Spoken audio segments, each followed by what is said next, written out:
Welcome to Gaming Fin, your channel for everything related to the gaming industry and the stock market. And oh my god, look at this, everything is green. Look at this impressive heat map, my friend. So Apple, Google, Amazon, Tesla 7.43% up, and even Facebook is up. Even Facebook, guys, so 4.24% up.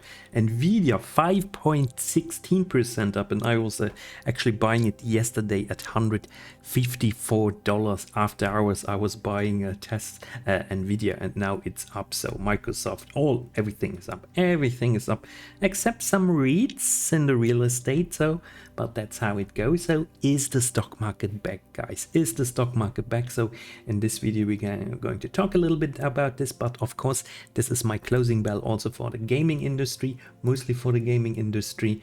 And then I'm also going to give you an overview about some of the gaming stocks, and there were also some massive surprises, my friends. So little disclaimer, I'm not a financial advisor, I'm just a retail investor like you guys. This is my opinion. This is only for information or entertainment purposes only. Don't buy anything I'm talking about. This you can lose a lot of money. So check out my other videos. So I'm trying to upload every day a closing bell video. If this is something that interests you, then please subscribe to my channel. But I also will continue to have some dedicated, some specific videos, like for example earnings on the Embracer Group, or on CD Projekt, or on Paradox Interactive, etc. So guys, let's jump back. So here we go. So that's the Nasdaq. So you can see something. So we finally got this beautiful green candle back. So we are 276 points, so 2.79%. and Nasdaq is closing also after hours, nothing huge change, so therefore I can already tell you this. So gap is down, so I can tell you this for after hours, of course. So it seems if we can hold this, level here, guys, then I'm absolutely sure that it's very much possible that we are trading sideways for quite some while, but it's also possible that this is maybe the bottom. Maybe this is the bottom.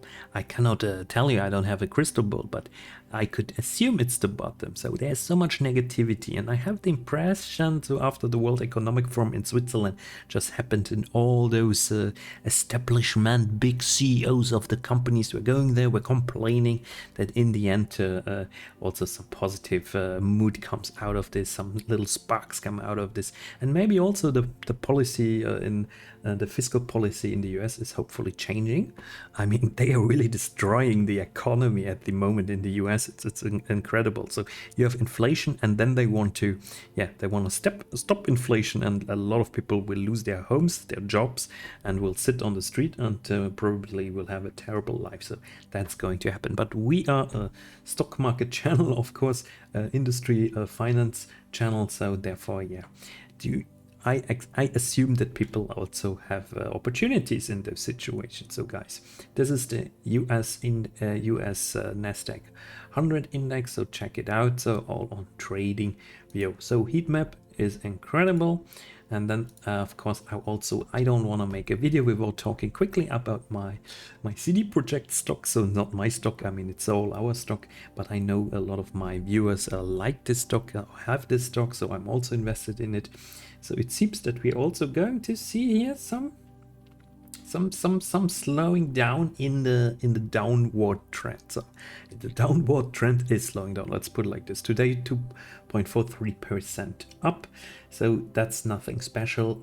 I wouldn't say CD Projekt was really going up with the overall market today. So here also very interesting, the volume. At the moment we see the volume is very low. Low volume means when the volume is the highest, then actually we saw here a little short squeeze, and then this massive drop. So the question is always, what do you want? Do you want a lot of volume or a less volume? So let's hope it's staying up like this, and that we're going to, or let's hope that we trade sideways, and then at one point CD Projekt is coming back. So all right, and then here is the closing bell of the gaming stocks, and we see something incredible. So Razer dropping, I think 2 days ago, dropping massively, and today 36% up. What a short squeeze, guys. What a short squeeze. That is incredible. GameStop 11.5% up. I still don't understand. that the whole GameStop mania, the Wall Street bets mania is still going on like this. It's incredible. NVIDIA 5%, AMD up, Playway 5%, Focus Home 3.43%, Corsair 3.43%, Tencent, Rovio, it's incredible. Rovio, I should have bought Rovio already 2 weeks ago. It's incredible. Sony 2.5, 55% up. That's also interesting. So Unity could have been more actually. I've seen Tesla's over 7% up. Then I would have expected Unity also being a bit more up. CD Projekt 2.43% up, so also in the upper level. Then we have Bigben, CI Games also up, Microsoft 1.29% up, and they are also thinking about kicking people out of jobs.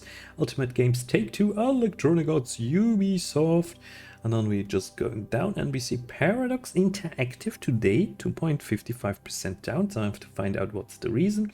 Frontier also in the negative, and Zynga, of course, I have to take out actually of this list since Zynga is not trading anymore. So I got a lot of Take-Two stocks for my Zynga stock, so that's nice. So Take-Two, therefore 1% up, so seems that I'm a little bit more happy about this. So do we find some news about Razer, or was this simply a short squeeze? I can't tell you guys. I don't see any special news here. I don't see anything, so it's all old news. So it's incredible short squeeze. So there was a good opportunity. Of course, we all missed it, and I guess no one really invested in it. And then, guys, we had today we had in Japanese Standard Time the business segment briefing of Sony. Oh my god, I mean, there's really a lot to watch. So I was clicking on the game and network service segment on the presentation, so we can very quickly look through it. So if you're interested to have a more detailed analysis about this, so I can dedicate some work, of course, for this. So, but on the other hand, if not, then maybe this is also sufficient. So the road to profitable transformation. Thriving core business, powerful new growth vectors, transformative Sony Group collaboration. So commercial portfolio audience, so PC, mobile, beyond consoles, portfolio, Bungie, Horizon, and the show. And then the PlayStation VR 2 coming out, shop hardware, and Play Plus, I think. So maintaining longest ever tail on PlayStation 4 and building our biggest ever platform with PlayStation 5. I can't buy a PlayStation 5 on Amazon. I mean, I'm a buyer for the PlayStation 5, but it's impossible to get one. So record earnings in the transition year 21, record earnings. Wow. And then you see when those other consoles actually were coming out. So PlayStation 5 is definitely very, very much a success, very popular. So operative income also record. Building our biggest platform, unprecedented demand. Yeah, we all can't get a PlayStation 5. Category growth, incredible game later line up, strong brand, highest engagement ever. Tackling PS5 supply issues, that's important. They really have to do this. So purchase interest in PlayStation consoles 1 year after each console launch year, North America. So 55% expressed interest in PlayStation 5 in November 21. And in November 2014 was only 28% in the PlayStation 4. That's interesting. Yeah, I think I wanted to have a PlayStation 5 on launch day, and the PlayStation 4 I didn't want to have on launch day. So this definitely has changed. Sell-through time of 80k HW, what's that?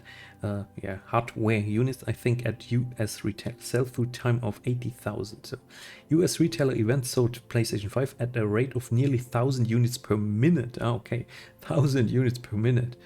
Oh my god. And then PlayStation 4 was 6 per minute. So you see, actually, the PlayStation 5 is very much in demand. So unprecedented China demand.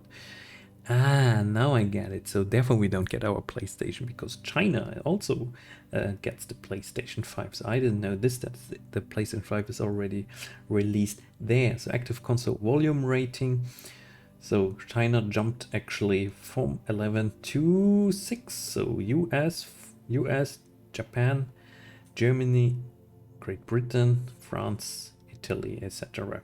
And now for the PlayStation 5, it's US, in UK, Great Britain, Japan, Germany on 4th, France on 5, and then Japan is now on 6th, and then Canada, and I think that's Australia. Interesting. Wow, and we see new Saudi Arabia also now in the top range.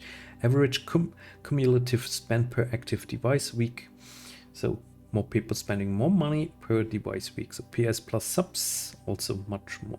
So worldwide gaming industry size by platform. So mobile, of course, 166 billion US dollars, and then we have PC is 47 and console 74 billion dollars. Console industry size by revenue type. So what is making the most of the money at the moment? So this okay, that's a forecast. So console hardware, so they expect actually that to make most money with digital add-on and digital console hardware, physical console hardware and subscriptions. The strongest gaming brand, on the 7th place is PlayStation. On the first one is Apple, and then Peloton, very interesting actually to see this. Brand momentum versus the rest of category. PlayStation games have never been better. Incredible content, so Spider-Man, Ratchet, Horizon Forbidden, Returnal, Gran Turismo 7. Oh, I want to play Returnal. The show, and then with the best yet to come. God of War Ragnarok, Wolverine, Spider-Man 2, Hogwarts Legacy, Avatar, Frontiers of Pandora, Forspoken, and Final Fantasy VII. PlayStation highest engagement ever. So, okay, gameplay attachment, so, okay, so higher than PlayStation 4, and game monetization is stronger also than ever. Also add-on subscription, full game going down. PlayStation 5 supply issues at top priority, obviously. So PlayStation 5 outsold PlayStation 4 in year 1. Year 3 is expected to close the gap. Yeah, I think we are now in year 3, so come on guys, give me my PlayStation 4. So, and then my PlayStation 5. Yeah, PlayStation 4, well, I'm not going to go in the details of PlayStation 4. Then new growth vectors, commercial expansion, portfolio expansion, audience expansion. So new growth vectors, new PlayStation Plus, PlayStation Direct, PSVR 3 launch, ongoing M&A, expanding our IP, live service and PC, mobile and beyond console. That's very important. So okay, new PlayStation Plus, PlayStation Direct continues in the Europe. So PSVR 2, new level of immersion. Oh my god. So 4K HDR, forwarded rendering, expanded field of view, new sensory features, enhanced controls tracking, and upgraded visual fidelity. 20 plus major first party and third party titles confirmed at launch. Wow, that's impressive. So definitely looking for PSVR 2. So, and then we can skip this part, and then we skip this part. So we skip this part, and audience expansion, and I think that's interesting. So exponential growth to be sustained by PC titles. So we're going to have more PC titles. So Horizon Zero Dawn, Days Gone, and God of War. Wow, let's see. Horizon Zero Dawn. They really sold a lot. So, and the revenue is 16 million US dollars. So Horizon Zero Dawn was a huge success. And then the mobile strategy, evolving shape of portfolio, console and beyond, the importance of group collaboration. So, and I'm skipping the rest, guys. So I hope you enjoyed this, and we can also have here, yeah. I would say Microsoft, yeah, we cover this the next time. So, but if this is something that interests you, always check out Games Industry Biz, good page.